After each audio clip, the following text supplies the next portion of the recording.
Hi everyone, कैसे हैं आप सभी। तो आज हम पढ़ने वाले हैं Sikh rule in Kashmir region. तो सिख रूल में कोई भी प्रोमिनेंट लीडर नहीं हुआ करता था इन 1716 एडी में। रंजीत सिंह के पहले कोई भी ऐसा लीडर नहीं हुआ करता था। There is a leaderless, there is Sikh. कहते हैं जो सिख थे वो दो आइडियोलॉजी में डिवाइडेड थे, दैट इज़ अ तख्त खालसा और बंदाइज। तख्त खालसा वो वाले लोग थे जो ऑर्थोडॉक्सी लोग थे, और जो बंदाइज थे वो लिबरल थे। ऑर्थोडॉक्सी वो होते हैं जो कोई भी चेंजेस को अपने अंदर अप्लाई नहीं करते, they were not ready to change. और लिबरल्स वो होते हैं, they were always open for the change. इस तरह से जो सिक्स थे वो दोनों गुटों में विभाजित थे, और इस तरह से वो उनका कोई भी लीडरशिप नहीं था। इस तरह से क्या हुआ, टाइम बीतता चला गया और 1784 ईडी में एक बंदा आया जिसका नाम था कपूर सेन फाजलापुरिया। कपूर सेन फाजलापुरिया ने कहा कि ये जो दो गुट बने हुए हैं सिखिज्म में, तख्त खालसा और बंदाइज, इनको हटाया दिया जाना चाहिए, और ये टाइम आ चुका है कि इन दोनों को अब यूनाइट होने का समय आ गया है ताकि सिखिज्म अब दुनिया में अपना परचम लहराए। इस तरह से ये क्या करता है, ये दोनों को अबॉलिश कर देता है और एक नया गुट बनाता है, that named as a Dal Khalsa. Dal Khalsa is also divided into two parts, that is army of veterans and army of youngs. Army of veterans वो लोग होते हैं जो पहले ही सर्विस दे चुके होते हैं, ऐसे आर्मी सर्विस पीपल्स होते हैं जो पहले ही काम कर चुके हैं, रिटायर्ड लोग होते हैं। और आर्मी ऑफ यंग जो तरुणा दल के नाम से भी जाने जाते हैं, इट मीन्स कि वो न्यू है, न्यू कमर। अब क्या है, ऑलरेडी सिखिज्म दो आइडियोलॉजी में डिवाइड था, but also by the Kapur Singh Fazalpuria ने दो गुटों में डिवाइड कर दिया एज अ दल खालसा। अब इस तरह से जो सिखिज्म थी वो आगे चल रही थी, और उसमें ही सिख में कहते हैं कि 12 मिसल्स हुआ करती थी। 12 मिसल्स में से हमें 12 ही याद नहीं करनी है, उसमें से हमें शुक्र चक्या मिसल जो होती है वो बहुत इंपॉर्टेंट है, क्योंकि इसी में से हमारे रंजीत सिंह निकल के आते हैं। रंजीत सिंह का जो फादर होता है वो इसका वो होता है, लीडर होता है शुक्र चक्या मिसल का। इसी के लीडर होते हैं इसके पापा रंजीत सिंह के, जिसका नाम क्या होता है, महान सिंह। महान सिंह उसके पापा का नाम होता है, और कहते हैं कि जो महान सिंह था वो रंजीत सिंह के 12 साल की उम्र में उसकी डेथ हो जाती है। इस तरह से जो रंजीत सिंह का था उसका बर्थडे होता है 2 नवंबर 1780 एडी में। इस तरह से सिख रूल जो है वो रंजीत सिंह का जो फादर होता है ये शुक्र चक्या मिसल को चला रहा होता है, और उसका डेथ हो जाती है। 12 साल का होता है रंजीत सिंह, उसी में उसकी पापा की डेथ हो जाती है। क्या है कि इसका जो लीडर था उसका पापा था, अब इसको भी हटाने की गुंजाइशें चल रही थी। कहते हैं 1819 से लेकर 1846 तक रूल किसने किया, रंजीत सिंह के अंडर। मतलब कि पूरा सिखिज्म जो था वो रंजीत सिंह के अंडर ही डेवलप हुआ था कश्मीर रीजन में। और कहते हैं कि जो बहुत सारी कॉन्स्पिरेंसी हुई इनके टूवर्ड्स की, ये क्यों हो रहा है, असैसिनेट किया जाए, but at the same time Ranjit Singh come up with a very big name in the Sikhism. अब इसके पापा मर गए थे तो इसकी मदर ने इनका पालन पोषण किया, that is a named as a Raj Kaur. Raj Kaur इसकी माँ का नाम था। यहाँ पे हम थोड़ा बात करेंगे 1779 में इसने लाहौर को एक्वायर किया था रंजीत ने, इसलिए लाहौर दरबार में ही इसने क्या किया था, कश्मीर को अंडर में लिया था। तो उस टाइम पे कहते हैं कि 1779 में जब इसने लाहौर को एक्वायर किया था, उस टाइम पे जो अफगान का रूलर जो रूल कर रहा था वो दैट इज़ अ जमन Shah was ruling at that time. ये हमें पता है कि मुगल्स पहले आए थे, मुगल्स को हटा के अफगान थोड़ी देर के लिए 5 महीने के लिए आए थे, then we have Mughal again, थोड़े टाइम पीरियड के लिए ये आए थे मुगल्स, ठीक है। फिर अफगान्स यहाँ पे एंट्री लेते हैं। अफगान को रिमूव करने वाला शोपिया के बैटल में that is a Ranjit Singh. Ranjit Singh के अफगान्स के टाइम पे ही इसने लाहौर को क्या किया होता है, एक्वायर किया होता है। अब ये भी हमें पता है कि जिस तरह रंजीत सिंह ने कश्मीर को ग्रैब किया 1819 में at the battle of Shopian, उसमें क्या किया, रंजीत सिंह ने जीत हासिल की और कश्मीर को अपने अंडर ले लिया, लाहौर के अंडर में ले लिया, और उसी से कश्मीर किसका पार्ट बन गया, इंटीग्रल पार्ट ऑफ लाहौर दरबार। 1819 से लेकर 1846 तक अराउंड 27 ईयर जो है वो कश्मीर में राज करता है कौन, यही रंजीत सिंह। अब ये भी हमें पता है कि जो राजा थे वो सिर्फ वहाँ से रूल करते थे और गवर्नर्स अपने अंडर रखते थे।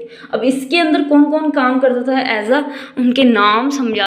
तो पहला गवर्नर जो बना के भेजता है वो दैट इज़ अ दीवान मोतीराम। वो सिख गवर्नर होता है कश्मीर में। 1819 में शोपियां का बैटल जैसे ही वो एक्वायर करता है कश्मीर को, उस तरह से वो पहला गवर्नर जो भेजता है वो दीवान मोतीराम होता है। कहते हैं जो कोतवाल्स होते हैं जो एडमिनिस्ट्रेटिव का काम करते हैं, जो भी ठीक है, जो प्रशासन का काम कर रहे हैं वो कोतवाल्स कहलाते थे।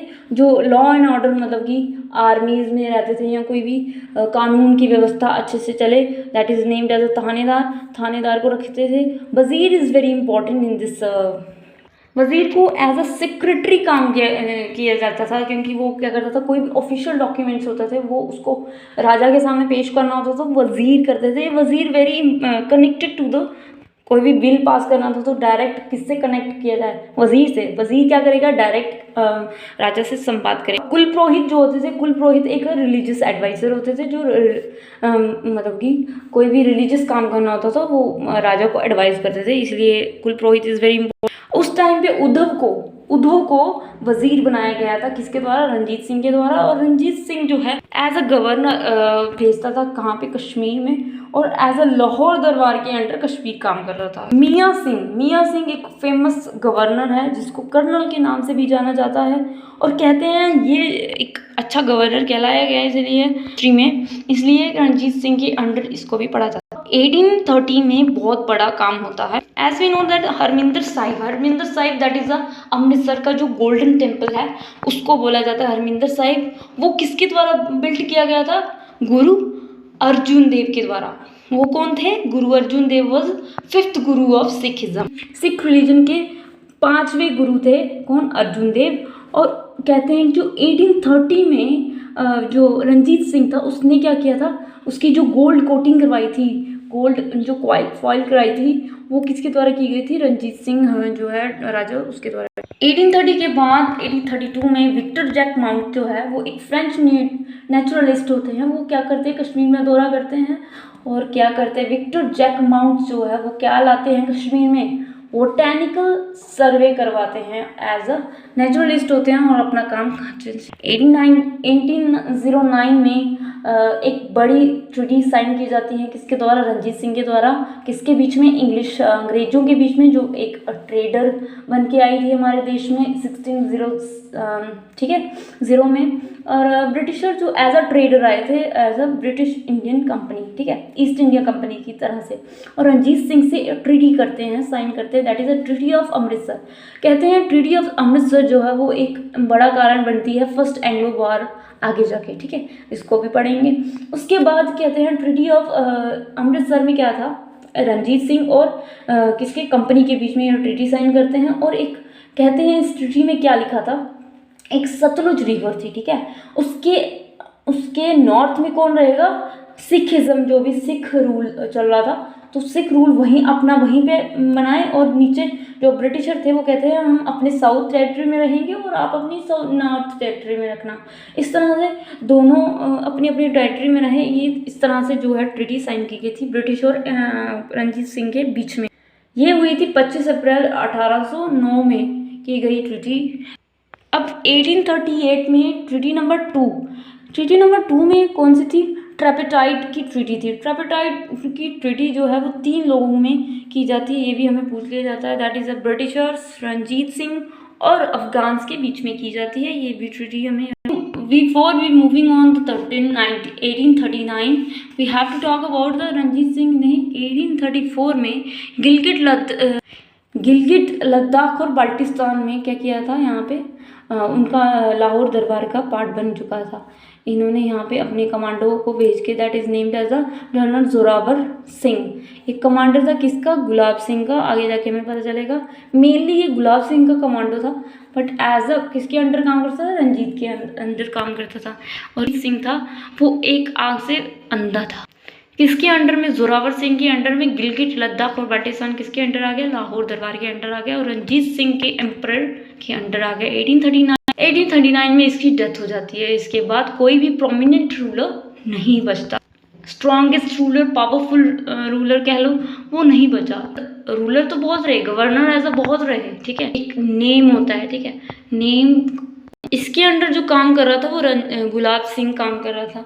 गुलाब सिंह का ही कमांडर इन चीफ था जो जोरावर सिंह था, जो रंजीत सिंह के लिए काम करता था। जो गुलाब सिंह था वो किसके अंडर काम करता था? रंजीत सिंह के अंडर काम करता था। और जो भी इसके कमांडर और जो भी इसके गवर्नर होते थे गुलाब सिंह के, वो किसके लिए एवेंचुअली इसके लिए ही काम करते थे। 1846 तक ये इसके लिए ही काम करते रहे। इस तरह से जो है वो सिखिज्म जो होल्ड है वो धीरे धीरे लॉस करने कहते हैं। जो उस टाइम पे जो राजा महाराजा होते थे वो वहाँ पे मैट्रिमोनियल अलायंसेस बहुत हुआ करती थी, क्योंकि वहाँ पे उनका एक सोर्स हुआ करता था एरिया को हड़पने का। अगर बहुत सारी शादियाँ करेंगे तो बहुत सारे जो भी जिससे शादी करेंगे वो वाला एरिया उसके अंडर आ जाता था, इसलिए वहाँ पे शादियाँ बहुत ज़्यादा की जाती थी। देखते हैं रंजीत सिंह ने 22-23 शादियाँ की थी।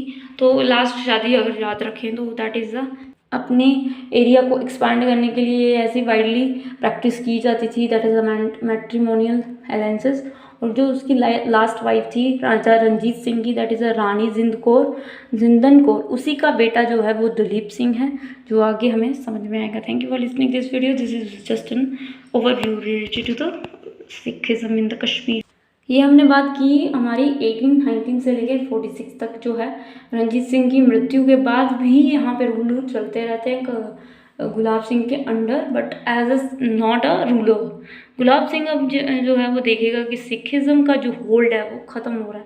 अब अब वो अपनी डोगरा डायनेस्टी को एस्टैब्लिश करने की कोशिश करेगा। Now we will talk